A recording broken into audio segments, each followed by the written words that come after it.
Pagdating sa sayawan, hataw kung hataw daw itong si Dasuri. Mapa hip-hop, jazz, o kahit ano paman, kayang-kaya niya raw ihataw sa dance floor. Pero paano kaya kung si Dasuri, folk dance naman ang pag-aaralan?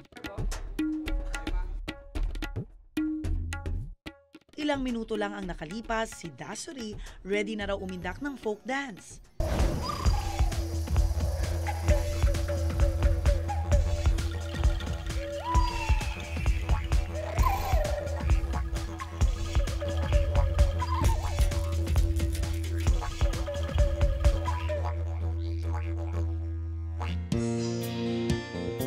Sa kabila ng kanyang matagumpay at umuusbong na career sa Korea noon, pinili ni Dasuri na talikuran ito at sumama sa pamilya dito sa Pilipinas. Was it hard for you to leave Korea? Nahirapan ka ba na At first kasi I have career, di ba? Doon. So, sayang naman. I was thinking sayang, pero I had kasi problem sa back. So, Okay. I should rest talaga that Alright. time. And I was thinking, baka I can learn more sa ibang country. Naging madali raw para kay Dasuri na mahalin ang Pilipinas, lalo na ang mga tao rito. What do you like most about Philippines? People. When I went here, parang very peaceful. And even there is something wrong, they don't think na it's very big problem. Oh, we can do it. Kaya mo yan. Okay lang, push mo yan. Parang gano'n. Push mo yan? Yeah, I really liked it. At kahit nga raw hindi siya magaling sa English o Filipino, masaya raw siya at masasabing Pinoy at heart pa rin. Sa pagkain, nakakain mo na ba halos lahat ng Filipino food? I like ginisang sayote. And then, I like adobo. Kasi we have like adobo in Korea. Like adobo. okay, Pero okay. with noodles. What Filipino tradition naman ang alam mo na?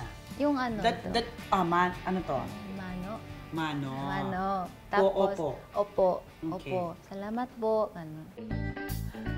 Marami nang ang alam itong si Dasuri pagdating sa Pilipinas, pero kayanin kaya niya ang ilan sa mga tongue twisters namin para sa kanya? Ayan, Pasko Paksiw. 5 times. Pasko Paksiw, Pasko Paksiw, Pasko Paksiw, Pasko Paksiw, Pasko Paksiw. Ay, ang dali. Ito. Bituka Butikin. Bituka butiki, bituka butiki, bituka butiki, bituka butiki, bituka butiki. Nakakapagpabagabag. Nakakapagpabagabag, nakakapagpabagabag, nakakapagpabagabag, nakakapagpabagabag, nakakapagpabagabag. Ako atang may foreigner. Ang galing naman. Sa tingin mo, kahit na wala kang Filipino blood, ilang porsyento ni Dasuri ang Pinoy na Pinoy? Feeling ko 90%. 90%. 10% is because of the Your itsura. Yeah, itsura.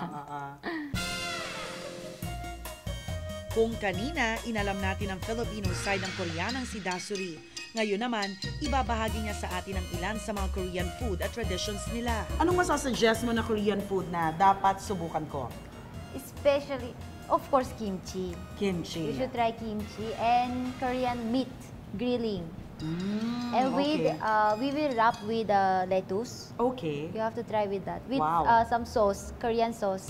Ikaw mahilig ka, nakakain ka pa ba ng Korean food dito lagi o mas gusto mo na ang Filipino food? Actually, always I ate Filipino food. Pero if I go here, in our hotel, I eat Korean food. Hindi, sandali. Our hotel. Okay. Our hotel. Ito ang family business nyo. Yes, this is our hotel, Renaissance Hotel Clark. So, if you want, you can come and visit, and let's eat together. Ikaw ba very hands-on ka rin dito sa hotel?